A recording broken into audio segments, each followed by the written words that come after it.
দেশে ফিরে আগামী নির্বাচনে লড়বেন তারেক রহমান, ভূমিকা থাকবে বেগম জিয়ারও। ভোট নিয়ে সংকট কাটাতে ফ্যাসিবাদ বিরোধী ঐক্য অটুট রাখার আহ্বান রাজনীতিকদের, ষড়যন্ত্রকারীদের নাম প্রকাশের আহ্বান।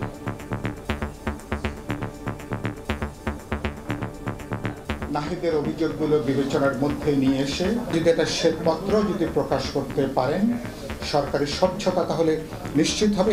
চক্রান্তকারীদের নাম যদি আপনি প্রকাশ না করেন তাহলে এই গণঅভ্যুত্থান যদি ব্যর্থ হয়ে যায় তার দায় আপনাকে নিতে হবে। ফ্যাসিবাদ বিরোধী জাতীয় ঐক্যটাকে সমুন্নত রাখি এবং শক্তিতে পরিণত করি। ইনশাআল্লাহ ভবিষ্যতে বাংলাদেশে ফ্যাসিবাদের কোনো উৎপাত এবং উৎপত্তি দুটোই হবে না। দেখছিলেন প্রধান শিরোনাম, দুপুরের সময় সঙ্গে আছি আমি তুষার আহমেদ ইমন।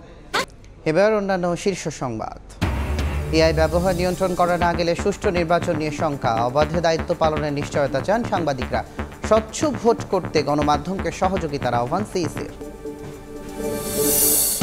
গুমের নির্দেশদাতা হিসেবে প্রধান আসামি হচ্ছেন শেখ হাসিনা। হানিফ সহ 4 জনের বিরুদ্ধে অভিযোগ আমলে, পালিয়ে থেকে বিচার এড়ানো যাবে না, হুঁশিয়ারি চিফ প্রসিকিউটরের। কাউকে ইনডেমনিটি দেওয়া হবে, কেউ পালিয়ে থেকে বাঁচার চেষ্টা করবেন, এই ধরনের দুরাশা করে লাভ নেই। বাংলাদেশের ড্রোন প্রযুক্তির সমরাস্ত্র কারখানা করতে চায় তুরস্ক। 2 দিনের সফরে ঢাকায় আসছেন উপমন্ত্রী ব্যারিস। 5 বছর পর পররাষ্ট্র সচিব পর্যায়ের বৈঠক কাল।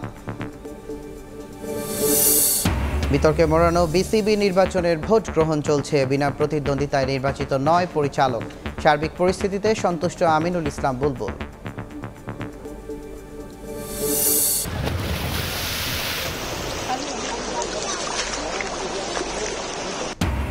উজানের ঢলে বিপদসীমার উপরে তিস্তার পানি, 4 জেলার নিম্নাঞ্চল প্লাবিত। ভাঙন আতঙ্কে ঘরবাড়ি সরিয়ে নিচ্ছেন অনেকে। হুমকিতে শত শত স্থাপনা, ত্রাণ তৎপরতা জোরদার।